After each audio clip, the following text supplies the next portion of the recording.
I have known Alara since she was small enough to fall asleep in my coat at Christmas dinner, her dark braids slipping loose across my sleeve while her father argued politics with the fire.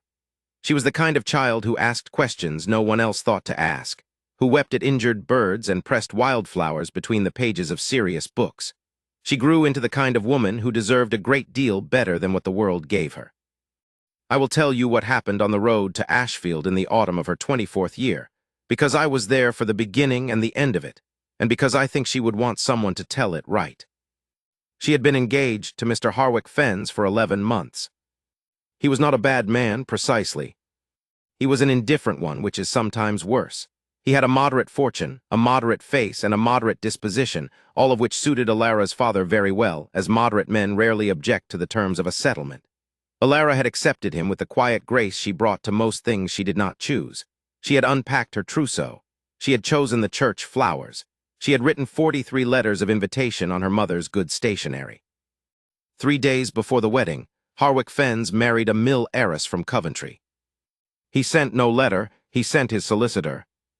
I will not describe what the following week looked like inside the Voss household. I will say only that Alara bore it with a dignity that made every one of us who witnessed it feel vaguely ashamed of ourselves, as if we had been caught doing something small. She did not weep in public. She did not rail. She thanked the solicitor for his time, closed the door, and went upstairs. When she came back down, she had changed her dress and asked her mother to cancel the church. It was her mother who decided she needed air. Country air. The kind that could only be found at my sister's house in Ashfield, 40 miles north, where the pines were old and the neighbors were few and no one would mention Harwick Fens or the mill heiress. I agreed to escort her. She had no brother. Her father's nerves were at that point primarily horizontal. I was the obvious choice. We set out on a Tuesday morning in a hired coach, with Alara's maid and 2 cases of luggage and a hamper my sister had sent ahead, and for the first hour Alara watched the countryside scroll past without speaking. I did not press her. I read my paper. I ate one of the biscuits from the hamper. She did not eat anything. "You do not have to watch me," she said at last. "I am reading the paper," I said. "You have been on page 4 for 40 minutes. I put the paper down. I liked page 4. She looked at me, and for a moment her face held something perilously close to humor. "You are the worst liar in the county, uncle." "Top 3 at least," I said. She turned back to the window, but something in her shoulders had shifted just slightly. I counted it a victory. We stopped at the Hare and Crown at midday to rest the horses and take a meal. It was an ordinary coaching inn, unremarkable, a wide yard, a smell of wood smoke and hay, a landlord with a stained apron and an eager disposition. Alara ate a little bread and soup. I ate a great deal more and felt appropriately guilty about it. It was while I was settling the bill that I overheard the ostlers talking. Not clearly. A word here, a word there. The North Road. Tonight. Hargreaves' men. I noted it with the back of my mind and thought nothing of it. Highwaymen were a rumor on every road in England if you listened to ostlers long enough. I should have listened more carefully. We were 3 miles past the inn and deep into the darkening pines when they came out of the trees. There were 4 of them, and they were not the dramatic, black-masked creatures of illustrated penny novels. They were ordinary-looking men with ordinary faces and very ordinary pistols, and they pulled the horses up with a briskness that suggested they had done it before. The coachman shouted. The maid screamed. Alara did neither. She pressed herself back against the seat and looked at me with very clear eyes, and I saw her making the same calculation I was. 4 men, 2 of us. No good options in the immediate term. "Hand down the cases," said the leader. He had a flat voice and no particular malice in it, which I found more frightening than anger would have been. I handed down what they asked. One does not argue with 4 pistols on a dark road when one has a niece to consider. What I had not accounted for was that the leader, having studied Alara through the open door of the carriage with an assessing sort of interest, would decide that the cases were insufficient. "Her as well," he said. I moved before I thought, which was both foolish and inevitable, and was struck across the temple for my trouble. I remember the sound more than the pain, a sharp, hollow crack, and then the road tilting sideways, and Alara's voice saying my name in a tone I had never heard from her before. Not frightened, something harder than frightened. I did not lose consciousness entirely. I was aware dimly of the carriage moving, not back the way we had come, but northeast, off the main road onto something rougher.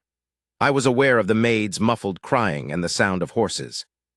I was aware that I was in no condition to be useful, which was the most frightening thing of all. What I learned afterward, I learned from several sources. I will tell it as plainly as I can.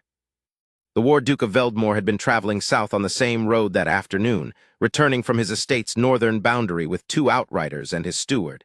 He was not a man one encountered without some forewarning of his nature. The people of the county had several names for him, most of them borrowed from the campaigns he had fought in before he came home to his title and his land. The War Duke. Some said it without irony. Some said it as a warning. He was 36 years old and unmarried and rumored to be content to remain so, which the county's mothers had long since accepted with a resignation that bordered on the philosophical. He was not unkind. He was simply entirely himself, without apology, which can look like coldness from a distance. He found me on the road.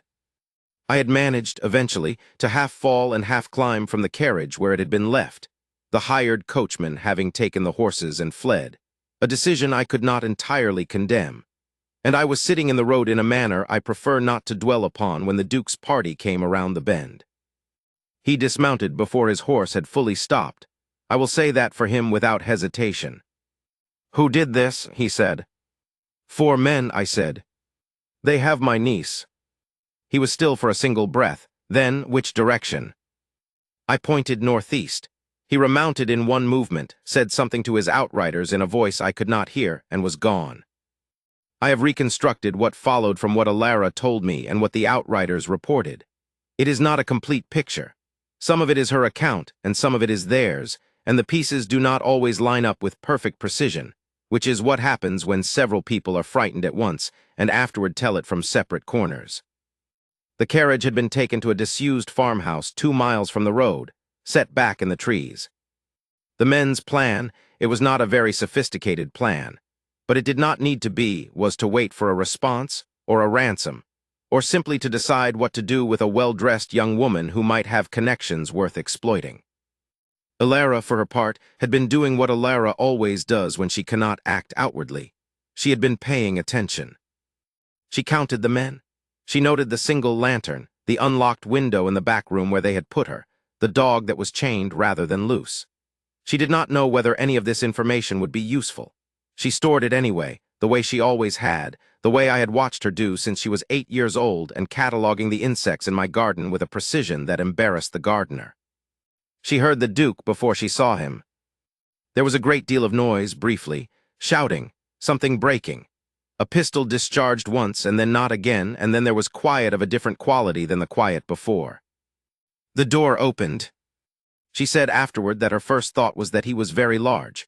Not that he was the War Duke, not that he was titled or feared or famous, simply that he was very large, and filling the doorway in a way that suggested the doorway had not quite anticipated him. He had a cut above his eyebrow and his coat was torn at the shoulder, and he was holding a lantern in one hand, and he looked at her the way a man looks when he has been moving very fast and has suddenly stopped. "Are you hurt?" he said. She checked herself with the methodical thoroughness of someone who has been sitting in the dark running through disasters, then shook her head. "Your uncle," she said. "Alive," he said, and considerably annoyed at himself. She stood, she was perfectly steady, which he noted, she could see him notice it, and she walked past him through the door, and he followed her, and did not speak again until they were outside in the cold air where his outriders were collecting themselves, and the night was very large and quiet around them. Then he said, "I have a carriage at the road. It will take you wherever you need to go." She looked at him. He was not looking at her, precisely. He was looking at the tree line, the old habit of men who have spent time in places where the tree line mattered. "Thank you," she said. He glanced at her, a brief thing quickly done. "You are steadier than most people I know," he said, and it did not sound like a compliment calculated to comfort. It sounded like an observation. She filed it away. She filed everything away. I was installed in the Duke's carriage with a damp cloth on my temple and a brandy I had not asked for but was profoundly glad to have. Alara sat across from me. She had both hands folded in her lap, and she looked, if I am honest, like someone who has come through a great distance and has not yet decided how to feel about the territory they found on the other side. The Duke rode beside the carriage. I could hear his horse. Alara could not seem to stop hearing it either, though she was not quite looking toward the window. "He has a very particular way of looking at things," she said, not quite to me. "He has a very particular way of existing," I said. "He is that sort of man." "What sort?" "The sort," I said, "who dismounts before the horse has stopped." She was quiet for a moment, then, "Uncle." "Yes. I am all right." "I know," I said. "I am simply noting it." "I am noting your noting," I said. She looked at me with that expression she had used on me since she was 12, the one that said she found me both tiresome and necessary, and then she looked back at the window, at the dark and the sound of a horse keeping pace. He escorted us to my sister's house, which was not on his road. He said this was no inconvenience. My sister, who had been awake and alarmed and ready with a great deal of practical assistance, took one look at the Duke of Veldmore standing in her front hall and turned to me with an expression I chose not to examine too closely. He stayed for 20 minutes. He drank the tea my sister pressed upon him without arguing about it, which I thought showed good sense. He answered her questions about the men. They had been turned over to the county magistrate by his outriders, with the economy of a man who knows which details matter and which do not. When he left, he paused in the doorway. He had a tendency to fill doorways. It was a characteristic of his, and looked at Alara. "I hope your stay is restful," he said. She looked back at him. "I hope your coat can be mended," she said. Something crossed his face. Not a smile, precisely, but the landscape in which a smile might eventually occur. "It is not my favorite coat," he said. He left. My sister turned to Alara with both eyebrows at a significant elevation. Alara said nothing, but she did, I noticed, go to the window, and she watched the road until the sound of hoofbeats had entirely faded. He came back in 3 days. He said he had business in the area. My sister said the nearest area where a Duke of Veldmore would have business was 14 miles east, but she said this only to me and only after he had gone, because my sister knows when not to be helpful. He stayed for an hour, then 2 hours. He and Alara argued, mildly but with great mutual interest, about the proper use of the North Fields on an estate that had not yet been planted with the new methods. She had read the agricultural reports. He had not expected her to have read the agricultural reports. He revised something in his assessment of her, visibly, while she watched him do it. He came back the following Tuesday. And the Tuesday after that. I stayed in my room a great deal and read my paper, which I had now genuinely reached page 7 of.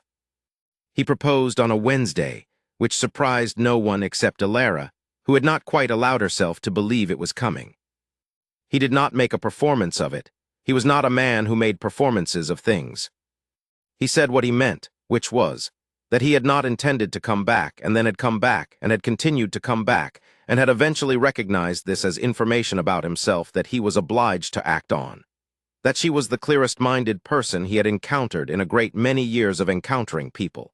That he was not easy to live with, and he knew this, and he wanted her to know it before she answered.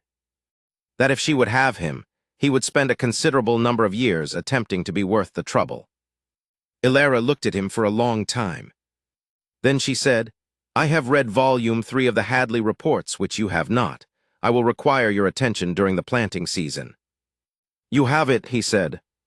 "And I will require," she said, "that when you look at me the way you looked at me in that doorway, as if you have been moving very fast and have suddenly stopped."